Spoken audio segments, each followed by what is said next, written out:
If they found that paper, he would be dead by nightfall, not whipped, not punished, dead. Because in 1830s America, an enslaved man caught passing a written message wasn't just breaking a rule, he was committing treason. Inside a plantation church, a place meant to teach obedience, a young man sat perfectly still, while sliding a folded note into another man's hand. Around them, overseers, slaveholders, informants, and hidden in that tiny piece of paper was something more powerful than a weapon. It was a plan. The question is, was it a plan for escape or something far more dangerous? The church was supposed to be the safest place on the plantation. Slaveholders encouraged it. They sat in the back rows. They listened. They believed the sermons kept people obedient.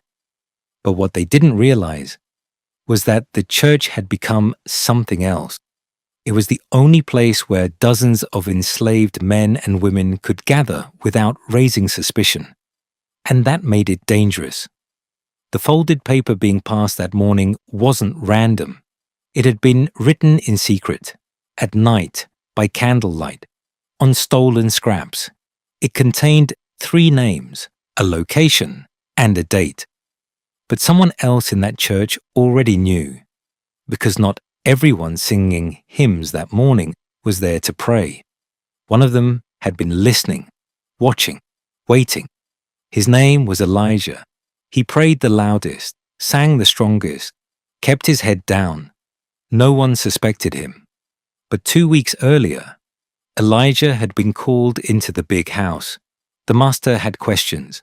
There were rumors, whispered meetings, men disappearing at night, and Elijah was given a choice: talk or watch his younger brother get sold south.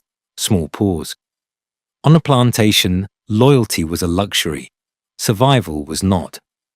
So Elijah started listening, not because he wanted to, because he had to. He memorized faces, watched who left cabins after dark, noticed who stopped talking when he entered a room. And that Sunday morning in church, when he saw the folded paper pass from one trembling hand to another, he didn't look shocked. He didn't react. He just memorized who touched it, because he already knew what would happen next. Beat. What Elijah didn't expect was that he wouldn't have time, because that morning, the plantation owner decided to attend service. He didn't usually come. He didn't need to. But rumors had reached him. And when a slaveholder entered the church unexpectedly, it wasn't for prayer. Tone lowers slightly. He sat in the back row, arms folded, watching. The hymn continued, voices steady, hands raised. But across the room, the folded paper was still moving, one row forward, then another, each pass lasting less than a second, no one making eye contact. Elijah felt the shift in the room. The owner wasn't listening to the sermon. He was scanning faces, looking for nervous hands, avoided eyes, a tremor. And then, the note reached the final man, a man already suspected, a man known for disappearing at night, a man who didn't know. He was being watched from 2 directions. Stop. The slave owner said. The singing died in the air. No one moved, not a foot, not a hand, not even a breath. The plantation owner stood from the back row. He wasn't angry. That would have been easier. He was calm, and calm men in power were the most dangerous. He stepped into the aisle, boots echoing against the wooden floor. One step, then another. In the 3rd row.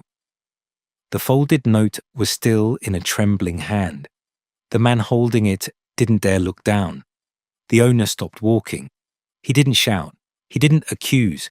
He simply said, "Slave owner, measured cold." There's talk of disobedience on this plantation. Silence. Every head remained bowed, every face perfectly still. But Elijah, could feel his pulse in his throat, because now he had a choice: stay silent and risk his brother being sold, or speak. The owner waited. He scanned the room slowly, as if he already knew. No one said a word. And then Elijah lifted his eyes. Not fully, not obviously, just enough. It wasn't a point, it wasn't a nod, it wasn't even a gesture. It was a look, a fraction of a second, toward the third row, toward the man holding the folded paper. The owner followed it. That's all it took. Two overseers stepped forward, rough hands, no warning. The man barely had time to react before the paper was ripped from his grip. The church remained silent. No screams, no protest, because everyone understood the rule: survive. The note was unfolded. 3 names were read aloud: a location, a date, escape. The men were taken outside. No trial, no explanation, just orders. The church doors remained open. The congregation stayed seated because no one had been dismissed and no one dared move. Outside, voices were raised, then lowered, then silenced. Inside, the plantation owner returned to his seat. He nodded once. The preacher resumed the service. The hymn began again, louder this time, not from faith, from fear. Elijah kept his head down. He didn't look toward the door. He didn't look at the empty space in the third row. He didn't need to. He knew what would happen after sunset. And he knew his brother would remain on the plantation. That night, the cabins were quieter than usual. No whispers, no movement between doors, just the sound of wind pressing against wood. They were taken before sunset. By nightfall, the plantation was calm again, too calm. The folded paper was gone. The names were gone. And Elijah lay awake, staring at the ceiling beside his sleeping brother. If they found that paper, he would be dead by nightfall. They did, and someone was.